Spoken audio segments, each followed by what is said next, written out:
episode of Professional Book Girl. My name is Kayla and I read a ton of books so that I can recommend the best to you. And it is a very exciting episode. It is our March book club pick. So we are chatting everything about Listen for the Lie by Amy Tintera. If you have not yet read Listen for the Lie and you want to, I highly recommend clicking away from this episode because I am going to say every single thing that happens in the book. That is what we do on the book club episodes. If you are new here, if this is your first time at book club, welcome. So happy to have you.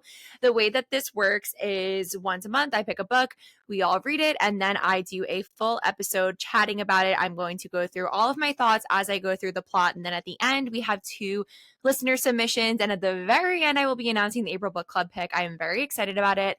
It's going to be great. Also, for people listening, you have no idea, but this is a very big moment. This is the first episode where I'm not wearing makeup. I'm wearing my glasses. I just couldn't be bothered today. So people on video, sorry for the jump scare. I don't have makeup on. But let's get into it. Okay, so I picked this book. I was sent the book by the publisher like a few months ago, like a few months before it came out, and I knew I was intrigued by it, but I typically like to read a book closer to when it comes out. But leading up to, the book came out in the beginning of March. So leading up to March, though, I really, since the beginning of 2023, I started seeing all these accounts that I trust, really enjoying it. And when that happens, I will pull the book out of my shelves and put it on my physical TBR. And when I was choosing the March pick, I was like, I just feel like this would be a good one. We haven't had a thriller yet. It's a thriller about a podcast, which just felt so meta. It feels very funny to be talking about it on a podcast. And I feel like I chose really well. It seemed like, once again, everyone really loved it. It's not like it was with our January pick, Tomorrow and Tomorrow and Tomorrow. 2 in a row. It seemed like everyone enjoyed it. I gave it 4 stars. I read this in one sitting. I told you guys a few episodes ago, I was really waiting until right before I was recording the episode because I wanted my thoughts to be fresh. And that's what I'm going to try to do moving forward. So I literally read this last night. I read it in one sitting. I knew it would be a quick read, but I also didn't imagine it. I didn't expect it to be that fast. I was kind of setting myself to have to maybe read it over 2 days, but couldn't put it down. That was the first time in a while, I think. I remember reading a book in one sitting like that. I loved it so much. I didn't get the 5-star feeling though, so that's why I didn't get 5 stars. But that is not to say I didn't enjoy it. I really, really love this. It'll probably be one of my favorite thrillers of the year. I really love to see all of you guys posting that you were reading it and also enjoying it. I think that is just so much fun and part of why I wanted to have a book club. So let's get into the book. I'm going to try to make a bit more sense and be a bit more organized with my thoughts than the previous episodes. I told you guys this. Sometimes I finish recording and I'm like, that wasn't my best work, but I'm not redoing it. And that's how I felt about the last book club episode for the Frozen River. So any notes you have, if you say it kindly, I appreciate it.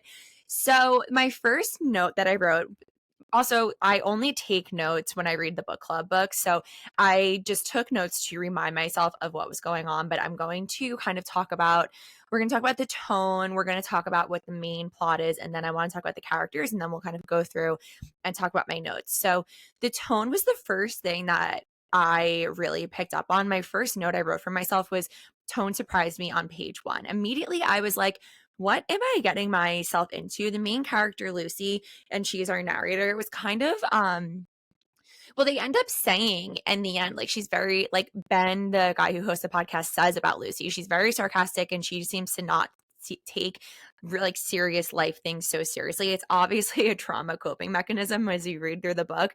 But I on the first page, I was literally on the first page, which isn't even a full page, I was like, is this going to be satire? The tone took me off guard and it reminded me of how I felt when I read the book The Maid. And I didn't like that book. Sorry to people I know, they really love it. My issue with that book was that it was marketed to me as if it was going to be this thriller, and it really wasn't. And when I picked that one up, I was like, this tone is not what I was expecting, and where are we going? And this was the first time since I read The Maid, probably 2 years ago now, that I felt like that with a thriller. And for a second I got a bit nervous, but then I actually ended up really liking it. And I wrote a note I wrote later on in the book, when I had 100 pages left, I wrote, the vibe is kind of light. It's fun and twisty, and it reminds me of the show The After Party. So this was very much a thriller, but it really played out I mean, I always have an issue between is a thriller or suspense. I would say this is a thriller, I guess. I don't know. But it was like the vibe was very light, which I liked. And it was like, it did kind of almost seem like satire in a way, but I thought it was like, because it was light, it felt fun. And I loved the way that the twists were dished out. And I said it reminds me of The After Party, which is the show on Apple. I've only watched the first season, and it's basically like a murder mystery show. And it's a like locked room. It's like Dave Franco plays this pop star who has a party, and then someone turns up dead, or Dave Franco dies on the first episode. And then every episode of the season, it goes through the night's events, but from a different person's perspective. But it's like a different format. So it'll be like one person it was animated, another person it was like a thriller show, another person it was like a comedy, one person it was like a romance. So it's just really funny. But this book reminded me of that with the tone of how it felt like light and like Lucy was kind of funny with her sarcasm. And I also think that this would have been a really great show. So, what is this book about? When I went into it, all I knew was that it was like a thriller about a podcast. So, I didn't know what to expect. And basically, the whole premise is that there is this podcast in this fictional world called Listen for the Lie. And this guy, Ben, hosts it. And he, for his second season, is focusing on it's a cold case, I guess. In a small town in Texas, but in his first season he actually like solved the crime. So he has like a good reputation, and he like says that he used to be like an armchair detective on Reddit, which always just makes me think about the people in the doc Don't Fuck with Cats. So for the podcast, so for the second season, he is covering the murder of this girl Savannah from a small town in Texas, and everyone thinks that her best friend Lucy killed her, but there was never enough evidence to pin it on her. And Lucy like fled the state. She moved to California immediately after, because you learn like this whole entire town turned on her, basically everybody except her grandma.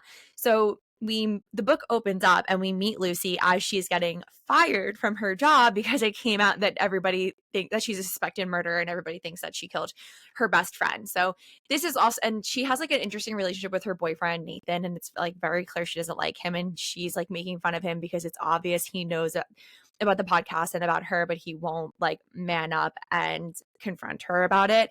And then her grandma calls her and she's like, I'm having an 80th birthday party and you have to come home to Texas for it. And that is how she ends up back in Texas, and when everything really kicks off. So I really liked, well, and then so I guess I'll just finish with like the plot without spoilers. So then when they're in Texas, she meets the guy, Ben, who is running the podcast, and she starts realizing what everybody else is saying on the podcast. She's listening to it. We get to read the transcripts. More and more things come out about that night. Basically, what happened was they were at a wedding, and first Lucy was found like beaten up, covered in blood, walking down the street. She had a very severe head injury, and she had no memory of basically the entire day. And Savannah was found murdered, her best friend. And everyone assumed that it was her, which was insane that they thought that she killed her. So we follow Lucy as she's, navigating being back in town, being back around her parents. They were insane. Her ex-husband is there. It was just really interesting. And I like the grandma was my favorite character because she was just really funny. And I love that she rooted for Lucy because I felt really bad for her. One thing also, I know this is a note later on in my notes, but kind of until like the last 50 pages, I didn't know if I thought that she did it or not. And part of that was the memory thing, but also it was the way that she spoke about it. And I thought that the author did a really great job of kind of keeping you on your toes about that. Like there were little things that kept coming up for me, which I'll get into as I go through my like notes in the order that I read them. But I really was like, I don't know if she actually did it. And we know if you finish reading the book that she didn't do it, which made so much more sense. But I did like that it was a little bit of a back and forth for me. I really didn't know what to believe with that. So I guess let's get into, I was going to talk more about the characters, but I think I'll just talk about them as we go through because it makes the most sense to do it that way. So right after like Lucy decides that she's going to go back to Texas, we start getting these chapters, which are basically transcripts of the podcast. This is something I really enjoy with thrillers. I actually really like the trend of having true crime podcasts be a part of thrillers. I think it adds like a very different, interesting element to it. And I thought it was funny as you like the one person who was Lucy and Matt's neighbor, like how she would kind of like back like there were things that like didn't add up between people's different interviews, and I just like I thought it's a really interesting method to tell the story. And in the first episode, the first thing I wrote was that how Ben, who is the host of the podcast, describes Austin was very funny because I felt very similarly. I recently went to Austin for the first time and he was like, there are no cowboys. And I was like, I went to Austin looking for a cowboy and I did not see any cowboys. And the way he describes the Austin airport, I actually realized but didn't realize that this is what it was. But like it's all small businesses in there. Like there's no, I didn't get Starbucks. I got that iced turbo everyone told me to get. And I was like, oh yeah, that makes sense. But I liked his description of Austin. And basically you have to fly into Austin to get to this small town. Small town seemed very like picturesque. I thought it was interesting that there's a huge tourism element. I mean, I like get it, but also it kind of reminded me of a small town that would be so closed off. I just found that part interesting that like they really are um a bit more connected to the world. And I guess that's part of why Lucy's case got so big because people do come there just for general tourism. So, one thing that Lucy does, my next note literally just says murder thoughts. I didn't like this. So, as she is just like going about life, she'll randomly be like, oh, I can grab that lamp and kill him. And she'll like walk through different ways. Like this voice in her head is always walking her through murder. And that's not why I thought that maybe she killed Savannah. It was obviously like a coping mechanism, which we end up learning that it's Savannah's voice that she's hearing in her head. I just like it felt unnecessary to me. I guess I don't know. It didn't do anything for me. And like my eyes started just kind of like glazing over it. But when it first happened, I was still trying to figure out what the tone really was for this book. And I was like, what is going on here?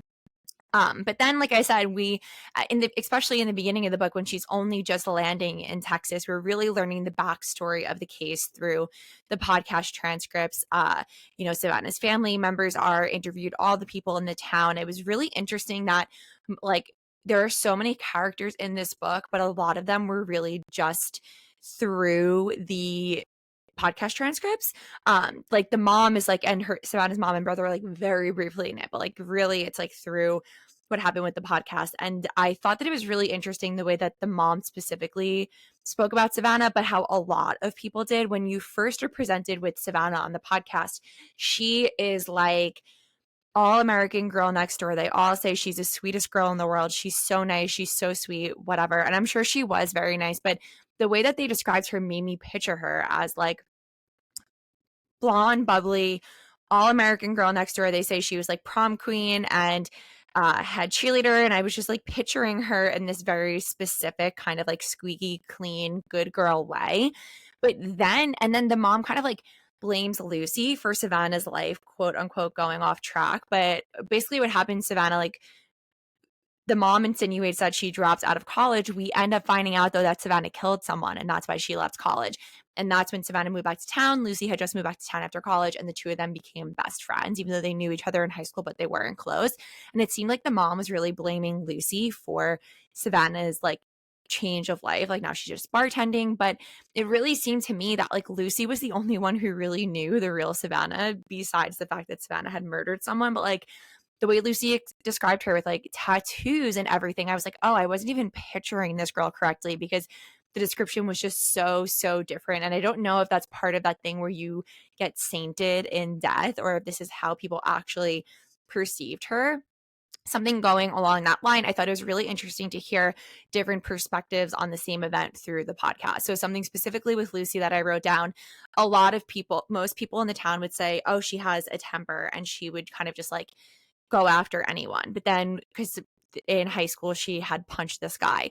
But then we find out through Emmett, which LOL, that she punched him because she was like standing up because he was like taking upskirt photos of girls. And like, so it was very interesting how it was like she has a temper versus she was doing the right thing, and like how everyone perceived her because they just in their heads already said she was guilty. It was very like so much of this was so sexist, and like they even say in the book, I wrote this as a quote, like people believe men, they weren't going to believe Lucy because she was a woman. And I just found all that to be really interesting, and how, you know, if a man is assertive, he's just a strong man, but if it's a woman, then it's a problem.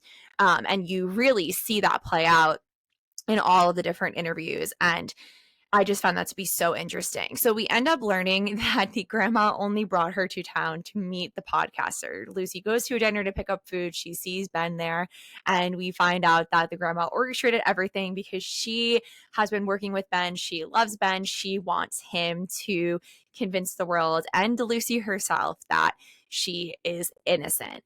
Then we learned that she has an ex-husband. I thought all of this was really interesting, and everything with Matt. He is just like a bastard asshole gaslighter. Like we hate him so fucking much, but how he was still in the house, like, and they bought this historic, famous house. Everyone in the neighborhood knew it. And it was very interesting to me that everyone took the man's side. I don't know if that's maybe because in my own life experiences with divorce, it was like everyone took the woman's side, but it was interesting how they were, well, also like Lucy was accused of murder. So I guess that's part of why they didn't take her side. But no one wanted to believe Matt was the bad guy when they're also at the same time saying that he did not hide his infidelity at all. We know that he was extremely mentally and physically abusive. And I kind of just hated that he was still in that beautiful house. And then my next note I wrote is that people forget she was injured too. And this kept coming back to me because her injury, and like Ben is really the one who, I guess part of it is because he was exploring all sides of it, which we know and we see more in the end, and we'll get to that. But he really focused on her injury and how it was a very serious injury, and people would forget that. And like in the interview with the neighbor, I think that was who he had to like point out, like she was extremely injured, and it's just very interesting. Like, how did everyone who thought that she murdered Savannah explain that away? Like, you don't just get that level of a head trauma from like slipping, you know?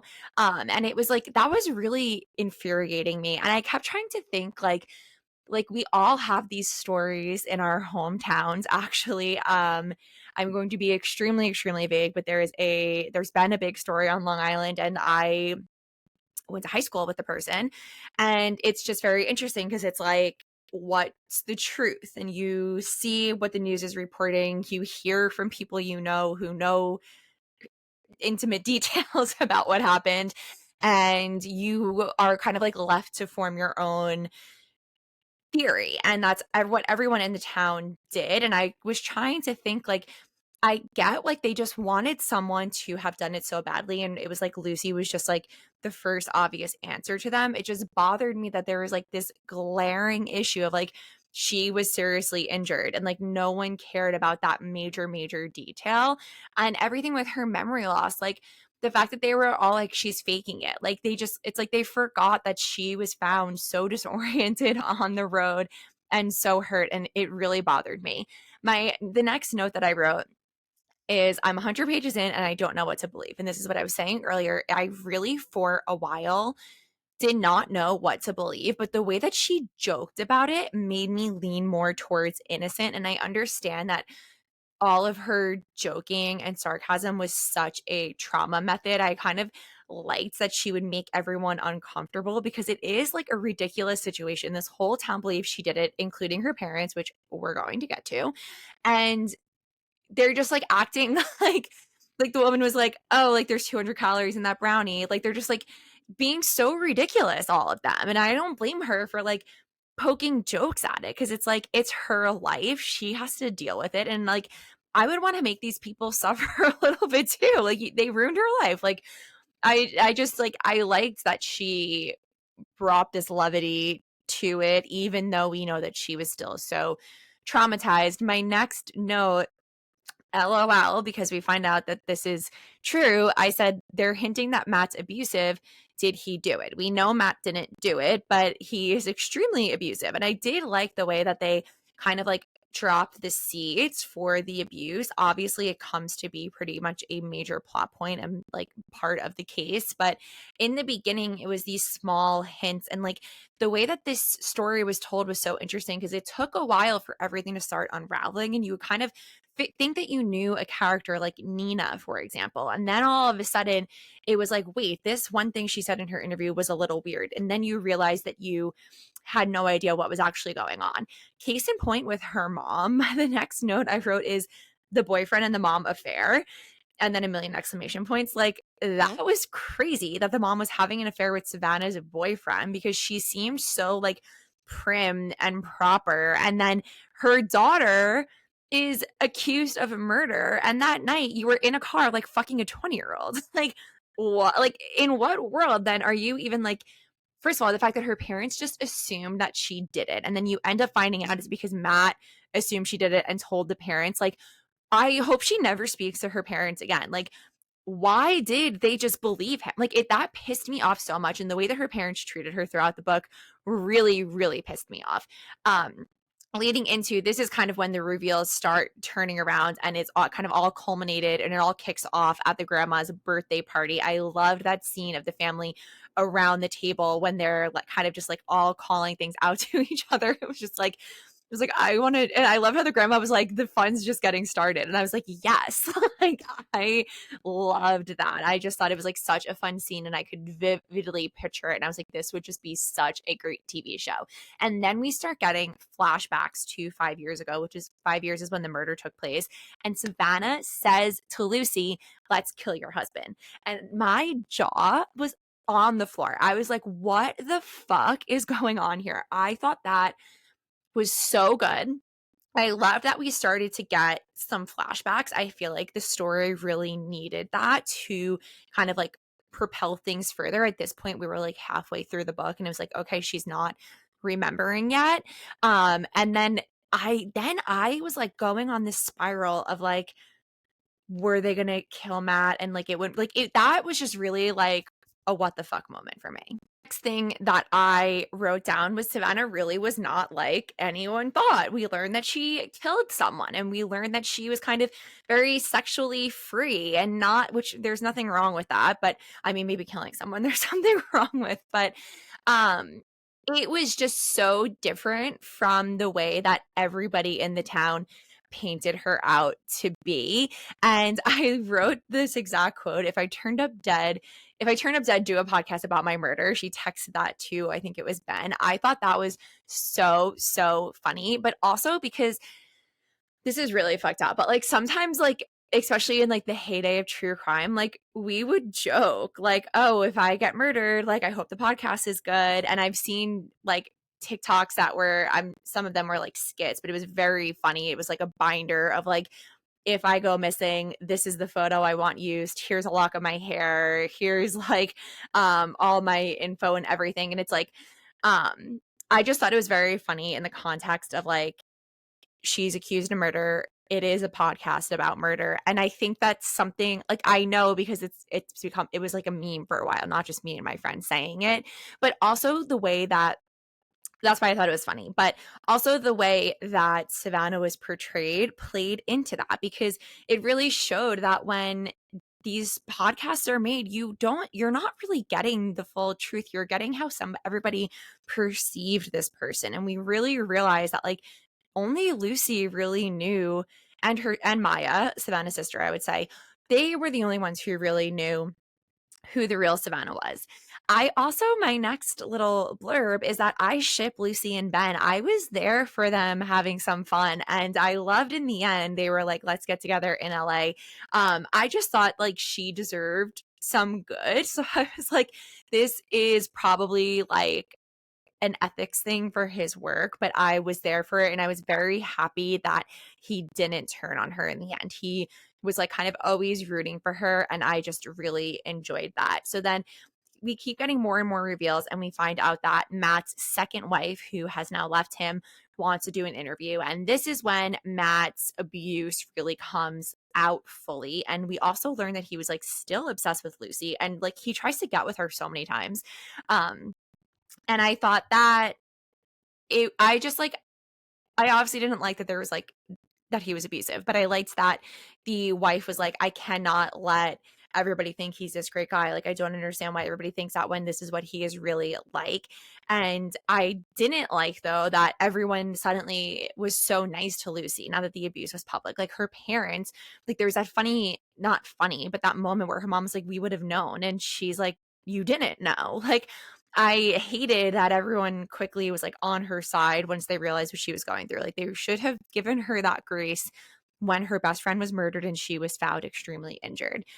Next note, I wrote all in caps, Matt and Nina. And then I go, she's still sleeping with Matt, a million question marks. The turnaround of Nina, I did not see coming. That was very interesting to me. So we basically learned that she actually like hated Savannah, and she was like having an affair with Matt, and she wanted Matt to leave Lucy. And I didn't understand why she was like trying to befriend Lucy now that she was back, when she still wanted to be with Matt. And then they also like threw out very quickly that, well, we know that Matt has a drinking problem, but then they threw out very quickly that Nina does, and then they kind of brushed over that. But that was wild. And I wrote, this is juicy small town gossip, and it would be interesting even without the murder. Like, there's so much happening here, and I love that all of the reveals, we start getting reveals about the night of the murder, but that you're really realizing like all of these people suck, and we're just, all of their dirty laundry is coming out. And then we get to the point where Lucy, who in the beginning of the book we learned she writes romance books under a, what is that called? Like a pen name. And it gets out that she is Lucy and that she was accused of murder. And it was funny. She was like, my sales are either gonna blow up or like completely die off. And she ends up getting a huge bump in sales because she's like, everyone wants to read a book about a murderer. But I liked that she was a writer and that she wrote romance. And it just seemed like I was happy for her that she kind of had that like positive outlet. And then she's over at Ben's hotel and she sees kind of this script for his theory as if she were the one who killed Savannah, and she gets upset, obviously, and then she zones out and she's thinking about murdering him. And he was like, what happens when you do that? And she says to him, I'm thinking about murdering you. And I was like, what the hell? Like I told you, that didn't really do anything for me, like the delusions. And I was just like, why are you telling him that? And he like was so calm about it. So I was like, okay, whatever. The next note that I wrote is, why does her mom think she did it? Which we obviously end up learning that when all the events went down in the woods that night, Matt came and told her parents like she killed Savannah, and they helped like cover it up. And then we find out the mom really wanted to like out her. And it was just like, I hated that her parents didn't give her the benefit of the doubt and they just believed this like abusive gaslighter asshole. And then everything with Emmett. So I actually started suspecting him a little bit before the end when we are, so she is kind of like walking through the wedding venue in real time, in the current time, trying to remember what happened that night. And she starts getting flashbacks and she realizes she did make out with Matt, and Savannah kind of got mad at her because she was like, you need to leave him, like we need to kill him. And she seemed so serious about killing him. And she fights with Matt then and like walks away and bumps into someone. And this, at this point, we don't know that it was Emmett, but I wrote down, I think she just bumped into Emmett. And then obviously it all kicked off with Emmett.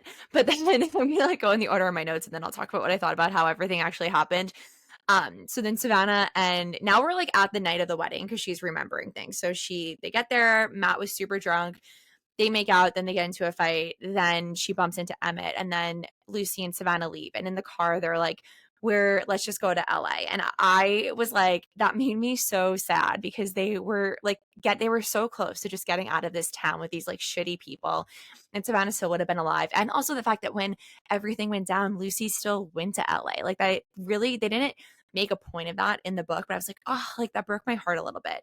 But then Emmett comes and he's like confessing his love to Lucy, and he is like insane misogynist asshole guy all of a sudden because he's not getting what he wants, and starts like violently attacking the both of them. And then he goes to hit Lucy over the head with this like hammer thing, and Savannah jumps in front of her. I wrote like all in caps, Savvy jumped in front of her. I like gasped, like hands over my mouth, like freaking out when I read that. That broke my heart. I feel like it made it even sadder that she was killed, that she did it to protect Lucy. And it just made me so upset thinking back on everything Lucy went through since she was found wandering on that road. When meanwhile, she did not kill her best friend. Her best friend sacrificed herself to save her. I was just like blown away by the ending. Like I said, I was kind of onto it being Emmett, but just the way that that whole last thing went down in the woods, I was like, oh my God. It annoyed me that they didn't look into any of that when the murder first happened, but I was so glad that she remembered everything and then it kind of all came out. And then we end up learning that Matt and her parents were also charged because they lied to the police. And I was glad that her parents were charged because they were just assholes. Like, I really hated them.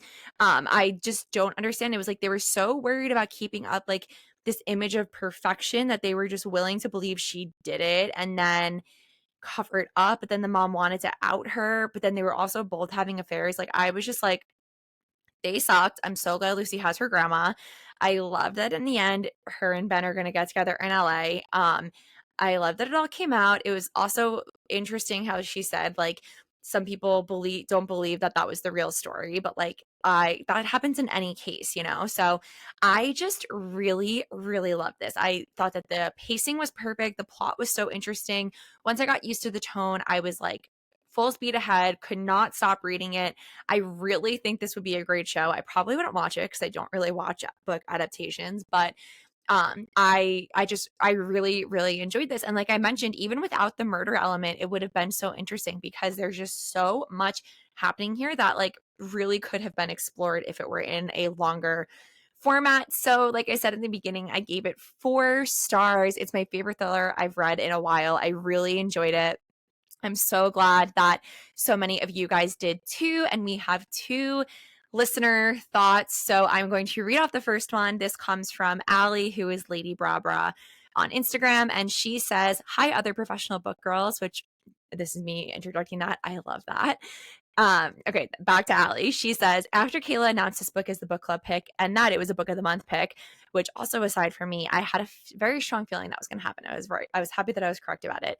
Back to Allie.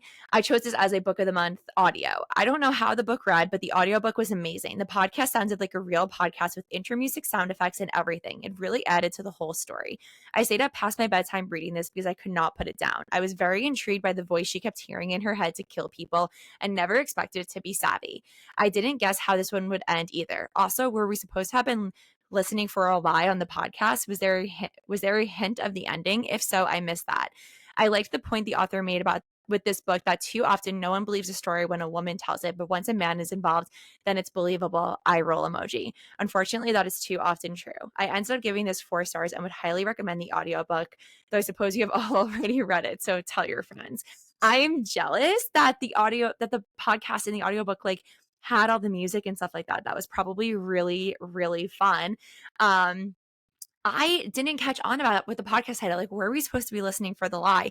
But they do kind of point on with that how like people will realize when I think it was Matt and her parents were able to tell when she was lying. And also, Ben lied to the police in the end and said that he had heard Emmett's confession, which was really just such a show of faith that he had in Lucy's story and like all of the events. So thank you so much for sharing that. I am so happy you enjoyed it.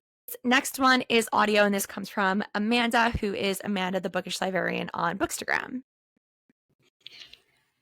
Hey, Kayla and professional book girl listeners, it's Amanda again. I am so excited that Kayla chose this book for book club because it was freaking fantastic, if you ask me. The only reason it took me as long as it did to read was because I started on audio and fell in love with it on audio that I was like scared to pick up the physical book and read it. So I did it completely on audio. I also had to pause to read another book, but that's a whole other story. But oh my God, this book. I like didn't see the end coming. Like, holy crap, it was Emmett. Never would have guessed that. I was like, I know it's not the ex-husband, whatever his name was. I figured Lucy was innocent, but then again, I was like, well, she could have very well did it. It is called Listen for the Lie. I love though that like I was like, oh, maybe it's her parents, like one or both of them. But then I was like, no, wait, this doesn't make sense. But they did. The fact that her dad was like, oh, tell me as soon as you find anything. Like, clearly he knew something, even if he didn't do it. But this book, like I said, it was plot twists, like, definitely kept me on my toes.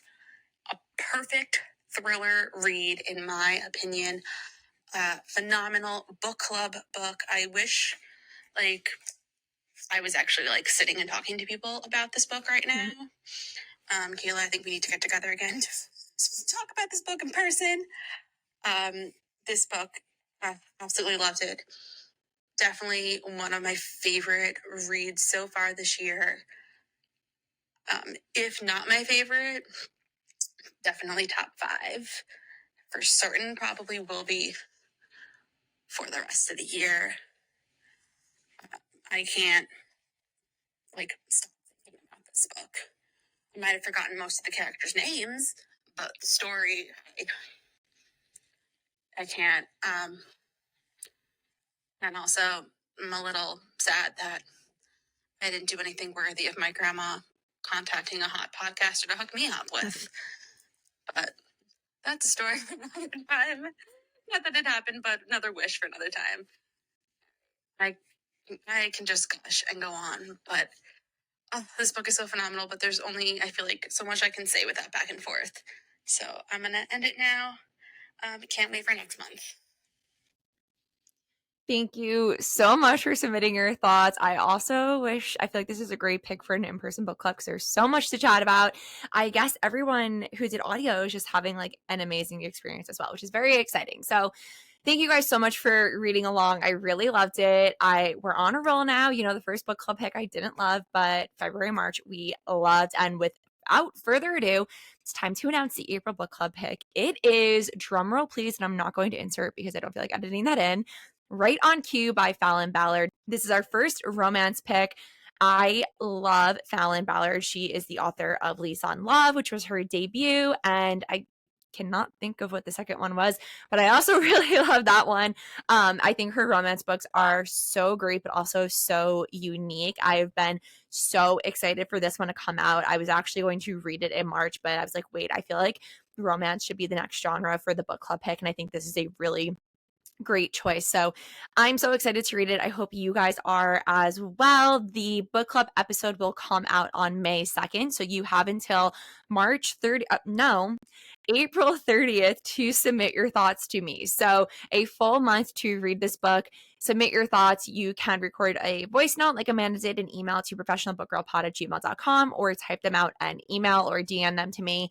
I'm so excited. I'm so excited everyone loved this March pick. I loved it as well. It's just so exciting. It's more fun when you love it, you know? Thank you so much for listening. Thank you so much for reading along. Please make sure you're following, subscribe, whatever you have to do, whatever podcast platform you are listening on. Follow me on Instagram at KarenWhat. Follow the show at Professional Book Girl. And I will see you on Monday for our regular episode.